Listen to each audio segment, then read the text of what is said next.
Selon un communiqué de la primature, le Premier ministre Laurent Lamotte s'est rendu ce mercredi en visite officielle en Colombie pour assister à l'investiture du président colombien Juan Manuel Santos Calderón, élu le 16 juin dernier. M. Lamotte sera présent parmi les nombreux chefs d'État et de gouvernement qui feront le déplacement. Juan Manuel Santos Calderón, né le 10 août 1951 à Bogota, est un économiste, journaliste et homme d'État colombien. Ancien ministre de la Défense d'Álvaro Uribe, il est président de la République de Colombie depuis le 7 août 2010. Notons que le chef du gouvernement sera de retour au pays dans la soirée de jeudi.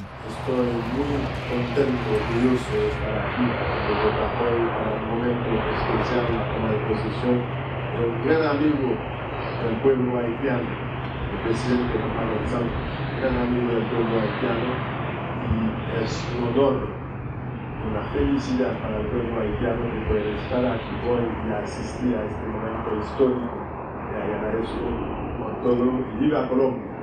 ¡Viva Haití! Gracias.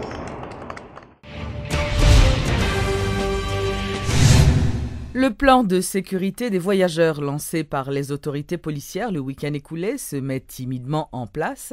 À l'aéroport Toussaint-Louverture, par exemple, le nouveau commissaire a déjà posé certaines actions, à savoir libérer les abords de l'aéroport des marchands et des laveurs de voitures. Et bientôt, les motos seront eux aussi interdits d'accès dans cette zone. Mercredi, 5 jours après le lancement par le Conseil supérieur de la police nationale du plan visant à garantir la sécurité des voyageurs, il est 11h et nous sommes sur le boulevard Toussaint-Louverture, l'artère principale menant à l'aéroport international de Port-au-Prince.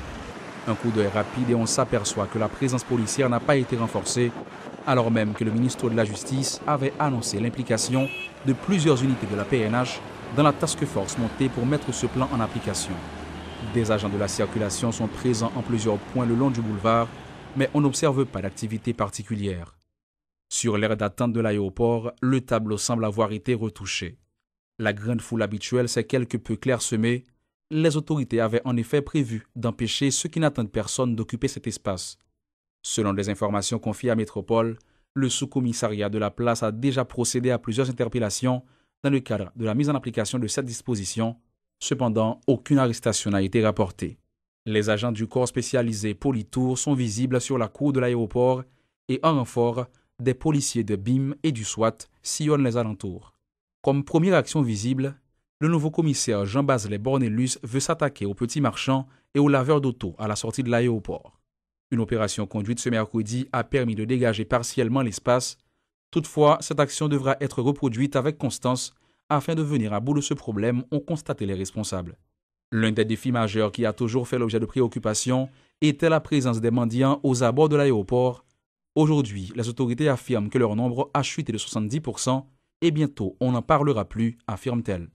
La prochaine action du commissaire Jean Baselet Bornelius sera de réactualiser l'interdiction faite aux motards de traverser le périmètre de l'aéroport, une décision prise il y a longtemps mais qui n'a jamais été respectée. Pour mieux protéger ceux qui viennent d'arriver dans le pays, tous les commissariats de la zone métropolitaine se sont impliqués dans ce nouveau plan, rassure le CSPN. Haïti, pays de 2 mois de mesures, comme disait l'ancien secrétaire d'État à la sécurité publique, devra faire la différence sur ce point à un moment où l'industrie touristique tente de prendre son envol. La 6e réunion interaméricaine des ministres de hauts fonctionnaires chargés de la culture aura lieu en Haïti les 12 et 13 août prochains. L'annonce a été faite par les ministres de la Culture et des Affaires étrangères. Selon ces 2 dignitaires de l'État, plus d'une vingtaine de pays devront prendre part à cette rencontre de haut niveau. Suivez donc les explications de la ministre de la Culture Monique Rocourt et du chancelier haïtien Dully Brutus. Le thème choisi pour cette réunion est celle-ci, l'interdépendance culturelle face à la globalisation. Le défi pour Haïti, qui reçoit cette 6e réunion des ministres de la Culture de l'OEA, c'est de profiter de cet événement pour engager des discussions sur des collaborations tangibles qui permettront d'avancer sur plusieurs projets culturels valables pour le pays.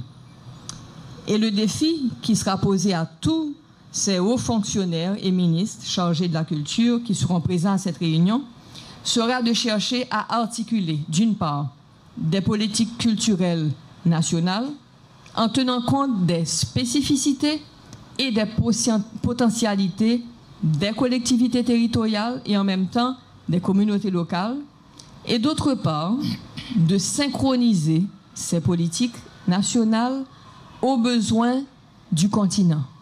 Les délégations commenceront à arriver à Port-au-Prince à partir du 9 août pour repartir le 14 août. En 2012, on a eu la rencontre des ministres de la culture de la région à Washington.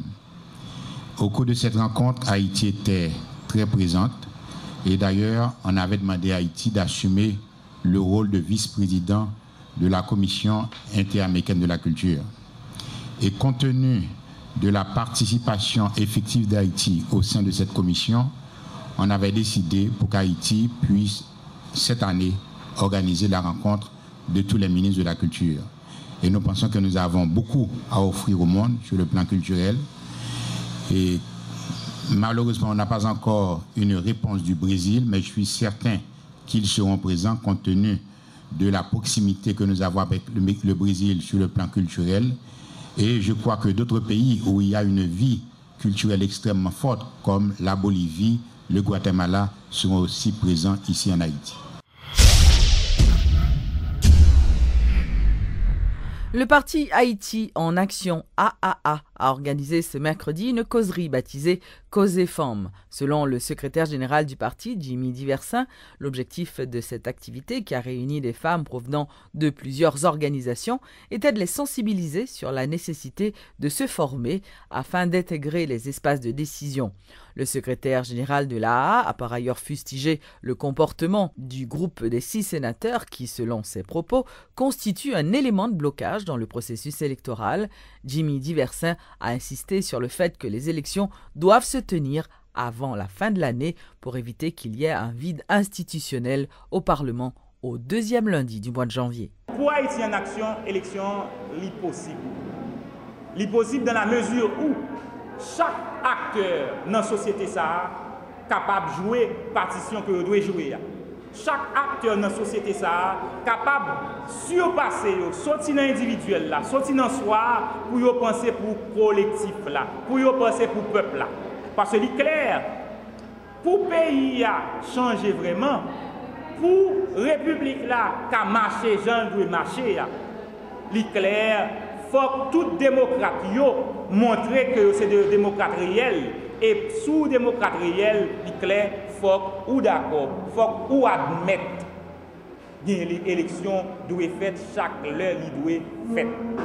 Et c'est dans ce sens ça, nous avons tout dit, l'autre acteur jouer partition nous, parce que l'élection, il doit être faite, c'est une exigence moment, c'est une exigence réelle là, donc il faut que nous travaillions.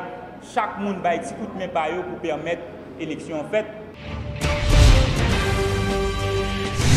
La plateforme politique Réponse Paysan souhaite la poursuite du dialogue entre tous les secteurs en vue de l'organisation des prochaines compétitions électorales.